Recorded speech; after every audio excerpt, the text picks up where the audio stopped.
अस्सलाम वालेकुम, my name is Mohammad bin Kashif. I am graduate from NUST. आज हम लोग एंट्री टेस्ट के बारे में कुछ पॉइंट्स पढ़ेंगे, कुछ चीज़ें पढ़ेंगे। बोर्ड आपके सामने प्रिपेयर्ड है। उसको करने से पहले कुछ मिसकंसेप्शंस मैं क्लियर करना चाहता हूँ कि जब बच्चे एफएससी स्टार्ट करते हैं फर्स्ट ईयर, तो वो ये समझते हैं जैसे हम लोगों ने मैट्रिक जब पढ़ा था तो हमें एफएससी की कोई फ़िक्र नहीं थी, तो हमने सिर्फ एफएससी ही पढ़नी थी। इसी तरह वो एफएससी में आते हैं तो वो ये समझते हैं कि एंट्री टेस्ट जो है ना, वो पहले 2 साल हम लोग ये पढ़ लें, फिर एंट्री टेस्ट की बाद में सोचेंगे। एंट्री टेस्ट इस तरह नहीं होता। एंट्री टेस्ट जो है वो आपको फर्स्ट ईयर सेकंड ईयर के दौरान ही आपकी एंट्री टेस्ट की तैयारी हो रही होती है। कोई ऐसी चीज़ नहीं होती कि मैं एंट्री टेस्ट जो है ना वो पहले फर्स्ट सेकंड ईयर कर लूँगा, फिर एंट्री टेस्ट में देख लूँगा, देखी जाएगी, तब की तब देखी जाएगी। असल में एंट्री टेस्ट जो है ना आपके पास मैक्सिमम जब आप सेकंड ईयर के एग्ज़ाम देंगे, अभी तो फ़िलहाल कोरोना की वजह से शायद एग्ज़ाम थोड़े आगे शिफ्ट हो जाएं। जब मैंने एग्ज़ाम्स दिए थे, हमारे एग्ज़ाम्स मई में हुए थे, तो मई में एग्ज़ाम्स देने के बाद फ़ौरन ही एंट्री टेस्ट आना शुरू हो गए थे। जैसे हमारा प्यास का जो पेपर था, प्यास का पेपर जून में ही हो गया था। प्यास का सबसे पहला पेपर प्यास का होता है, फिर उसके बाद आपका नस्ट के एनईटी के पेपर तो वैसे ही चल रहे होते हैं, वो तो दिसंबर आपके सेकंड ईयर के दिसंबर में भी आपका एनईटी 1 होगा। फिर इसी तरह आपका जुलाई में एनईटी 2 होता है, या इससे पहले मार्च में एनईटी 2 होता है। फिर जुलाई में या अगस्त में जाकर आपका फाइनल एनईटी 3 होता है। ई कैट का पेपर भी इन्हीं दिनों में आ रहा होता है। तो यानी आपको जो है ना साथ में आपने प्रैक्टिकल्स भी देने हैं, ठीक है। तो आपको मतलब सांस लेने का टाइम नहीं मिलना।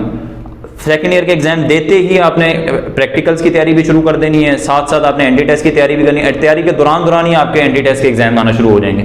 और ऐसे माइंडसेट बनाकर आप कभी भी ना तैयारी करें कि यार मैंने सिर्फ एक यूनिवर्सिटी नस्ट का ही मैंने एग्जाम देना है। इस तरह कभी भी नहीं करना चाहिए। हमेशा आपने अपना माइंडसेट ओपन रखना है कि यार नस्ट भी है, यूईटी भी बहुत अच्छी यूनिवर्सिटी है, प्यास भी बहुत अच्छी यूनिवर्सिटी है, बहुत सी यूनिवर्सिटी, सारी यूनिवर्सिटीज़ का एग्जाम दें, ठीक है। और एंट्री टेस्ट की प्रिपरेशन जो है ना वो सेकंड ईयर के बाद नहीं होती है। एंट्री टेस्ट की प्रिपरेशन जिस वक्त आप फर्स्ट ईयर की क्लास में बैठ जाते हैं, आप एंट्री टेस्ट की ही तैयारी कर रहे होते हैं।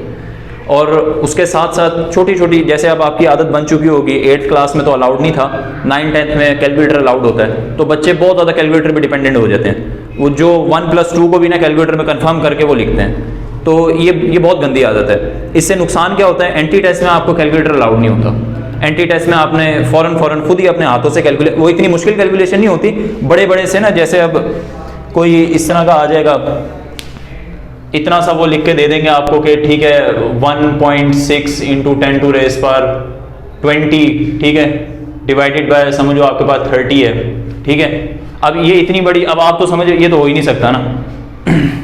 तो इतनी सी सिर्फ आप प्रैक्टिस कर लो कि यार ये जो 10 है ना, इसको आप इस तरह भी लिख सकते हो, 1.6 × 10⁻19, आगे आप इसको 10 लिख दो, नीचे आप 3 × 10 लिख दो, ठीक है। इसको कैंसिल कर दो, इसको आप साइड पे रख दो, 1.6 डिवाइडेड बाय 3 मल्टीप्लाई बाय 10⁻19।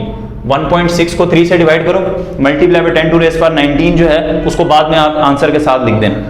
इसकी डिवीजन तो हो सकती है ना, ये तो कोई इतनी मुश्किल डिवीजन नहीं है। इसको इस तरह भी हम लोग कर सकते हैं, ये 1.6 लिखा हुआ है, इसको आप इस तरह कर दो, 16 मल्टीप्लाई बाय 10⁻18 हो जाएगा, एक पावर उधर चली गई, ठीक है, और ये नीचे 3 आ जाएगा। 16 डिवाइडेड बाय 3 कोई इतनी मुश्किल कैलकुलेशन तो नहीं है, ये तो आप 2-3 क्लास में करते आए हैं, ठीक है। तो इतनी सी, ये बड़ा मुश्किल लग रहा है, लेकिन ये तो बड़ी आसान कैलकुलेशन है। इतनी सी सिर्फ आप अपना माइंडसेट बना लेना कि यार हम लोग इसको सिंप्लीफाई इस तरह कर सकते हैं। ये एफएससी में अगर आप प्रैक्टिस कर लें तो बहुत अच्छी आपकी प्रिपरेशन हो जाए, कैलकुलेटर की जरूरत पड़नी नहीं है आपको।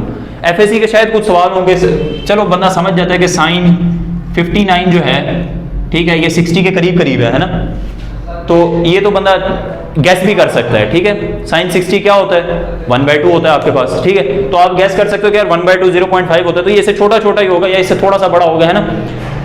तो गैस वर्क भी थोड़ा सा आप करने की कोशिश करो, इसी तरह सिंप्लीफिकेशन भी आप करने की कोशिश करो। एफएससी के दौरान ही अगर आप इन सब की तैयारियां करोगे तो एंट्री टेस्ट में आपको इतनी ज़्यादा मुश्किल नहीं होगी, क्योंकि बच्चे जो है ना समझते हैं एंट्री टेस्ट पता नहीं कोई बहुत बड़ी चीज़ है कि हमसे हो ही नहीं सकती। अलहदा से पूरा साल बैठ के, फिर बच्चे जो है पूरा साल जाया कर बैठते हैं, ठीक है, 1 साल जाया करके फिर एंट्री टेस्ट की तैयारी करते रहते हैं। इसका बड़ा नुकसान होता है, पूरा साल आपका जाया चले जाता है। तो इसीलिए माइंडसेट आपने एफएससी स्टार्ट करते ही ये बनाना है कि मैंने एंट्री टेस्ट की ही प्रेपरेशन में कर रहा हूँ, और कैलकुलेटर को आप छोड़ें, ठीक है। उसके बाद आप टीचर भी ऐसा ढूंढें जो आपको जैसे आज ट्रिग्नोमेट्री का टॉपिक है ना, फर्स्ट ईयर का ट्रिग्नोमेट्री का कोई टीचर आपको टॉपिक पढ़ा रहा है, तो उसमें उसके साथ साथ छोटी छोटी टिप्स एंड ट्रिक्स आपको बताई जाए ना, तो उससे भी बंदे का बड़ा फायदा होता रहता है। 2 साल में आपको फिर अलहदा से तैयारी करने की जरूरत नहीं है, एफएससी के दौरान ही आपकी बड़ी अच्छी तैयारी हो जाती है। अक्सर बच्चे जो हैं वो 50-50 हज़ार रुपए एंटी टेस्ट प्रिपरेशन सेंटर्स जो होते हैं, अकेडमीज जो होती हैं, बड़े बड़े पैसे लेकर बच्चों को तैयारी करवाती हैं, फिर भी उनको नहीं समझ आती। क्यों? क्योंकि उन्होंने पिछले 2 साल कुछ किया ही नहीं। पिछले 2 साल अगर वो प्रिपरेशन करते रहते तो बहुत अच्छी उनकी तैयारी हो जाएगी। साथ साथ अगर आप पढ़ते रहेंगे तो बहुत अच्छी आपकी तैयारी होगी। इसीलिए एफएससी के साथ साथ ही जो टॉपिक आपका पढ़ रहे होते हैं उसके साथ साथ छोटी छोटी टिप्स एंड ट्रिक्स अगर आप पकड़ लेना और उन्हीं के बेसिस पे आप अपना पेपर सॉल्व करें, एफएससी का पेपर, तो एंटी टेस्ट की तैयारी की आपको कोई खास जरूरत नहीं है, एफएससी के साथ ही आपकी एंटी टेस्ट की तैयारी हो जाएगी। अब मैं आपको थोड़ा सा टॉपिक समझा देता हूँ। देखें, ट्रिग्नोमेट्री 9th चैप्टर है। इस छोटे से चैप्टर में देखें बड़ी सारी चीजें निकल आती हैं। ये तो अभी सिर्फ मैंने बेसिक पॉइंट्स लिखे हैं, इसके बाद मैं आपको एमसीक्यूज भी दिखाऊंगा। छोटा सा चैप्टर है, इसको ओवरव्यू दे देते हैं। ये length of arc of circle जो है, इसका हम लोगों ने फॉर्मूला भी प्रूव किया है, L = r थीटा है आपके पास। एरिया ऑफ सेक्टर, ये तो आपने छोटी क्लासों में पढ़ा हुआ है, ½ r² थीटा होता है। रेडियन और डिग्रीज के दरमियान में रिलेशनशिप क्या है? 1 रेडियन = 180/π = 57.2957 डिग्रीज। ये कुछ याद रखने वाली चीजें हैं। इसके साथ आप इसको डिग्री, मिनट, सेकंड्स में भी लिख सकते हो, ठीक है? 57 डिग्री, 17 मिनट और 45 सेकंड। इसी तरह डिग्री से रेडियन में कैसे जाते हैं, ये आपको चीजें फर आनी चाहिए कि फौरन आपके पास कोई भी कैलकुलेशन है, फौरन आप उसे कन्वर्ट करो। आपको पता होना चाहिए कि जब भी आपने ये फॉर्मूला इस्तेमाल करना है, इस फॉर्मूला में थीटा आपके पास क्या होना चाहिए? रेडियन में होना चाहिए। इसलिए आपका सवाल अक्सर बच्चे गलत हो जाते हैं कि वो रेडियन में ऐसे नहीं करते, तो ये आपको पता होना चाहिए इसको कन्वर्ट कैसे करना है। इसको ये भी आप याद रख लेंगे, एक डिग्री कितने रेडियन के इक्वल होता है? 0.01745 रेडियंस के इक्वल। अच्छा, अब ये याद रखने का तरीका है, साइन, कॉस, टैन, ये किस तरह, ये अक्सर टीचर्स बता भी देते हैं। Some people have curly brown hair through proper brushing. इसके जरिए आप सारा याद रख सकते हो कि साइन किसके इक्वल है? परपेंडिकुलर। पी का मतलब क्या है यहाँ पर? परपेंडिकुलर। प्रेप है हमारे पास, ये हमारे पास हाइप है, हाइपोटेन्यूज, ठीक है? और बी जो है हमारे पास बेस है, ये हाइपोटेन्यूज वापस आ गया है, ये परपेंडिकुलर है, बेस है। इस तरह आप याद रख सकते हैं। इसी तरह ये हमारे पास फॉर्मूला है, ठीक है? अब इस एक फॉर्मूला से इतने सारे फॉर्मूलाज निकल, ये सारे फॉर्मूलाज इधर से निकले हैं, ठीक है? ये cos² theta plus sin² theta = 1। अच्छा, अब इससे भी बड़े अच्छे एमसीक्यूज बन जाते हैं। अब वो आपसे पूछ लेता है cos² 2162 प्लस sin² 2162 = ये किसके इक्वल है? अब हम लोग तो सिर्फ फॉर्मूला पढ़ते रहते हैं, हम लोगों ने उसकी एप्लीकेशन तो कभी देखी नहीं। तो फॉर्मूले को नीचे आप रखो और ऊपर देखो, अगर आपके पास एंगल सेम है, ट्रिग्नोमेट्रिक फंक्शन का स्क्वायर हो रहा है, तो आंसर क्या आना चाहिए? 1 आना चाहिए। बगैर कैलकुलेटर के आप बता सकते हो इसका आंसर क्या है, 1 है, ठीक है? ये इस तरह की छोटी छोटी ट्रिक्स होती हैं जो हम लोग ऑब्जर्व नहीं करते। इसी तरह 1 + tan² थीटा sec² थीटा है, 1 + cot² थीटा cosec² थीटा है, ठीक है? अब इनके आगे आप बहुत सारे फॉर्मूला निकाल सकते हो, इनमें से कोई भी फॉर्मूला इस्तेमाल हो सकता है। ये आपको रट्टा लगाने की जरूरत नहीं है, आपको पता होना चाहिए कि साइन जो है वो किसके इक्वल। इधर देखो, sin² theta plus cos² theta = 1। इसको इधर ले जाओ, ठीक है? इसका स्क्वायर रूट ले लो तो ये आपके पास आ जाता है, ठीक है?